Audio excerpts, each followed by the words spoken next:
Hai kawan-kawan, selamat pagi menjelang siang. Hari ini kami sambil masuk ke lokasi bawah batu untuk nimbun jalan karena jalannya udah mulai berlobang. Sebelum makin hancur, lebih baik kita timbun duluan.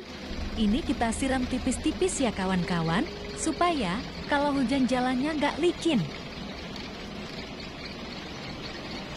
Izin para senior, kami masih belajar ampar batu sambil jalan kayak gini. Jadi gak maksimal hasilnya.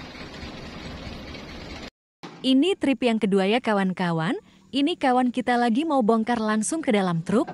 Untung tempat muat kita tinggi. Jadi kerjaan kita gak payah bongkar langsung masuk truk buahnya. Udah penuh aja ya kawan-kawan, ini trip terakhir. Udah petak satu truknya. Udah dulu ya kawan-kawan. Terima kasih udah menonton keseharian kami hari ini ya.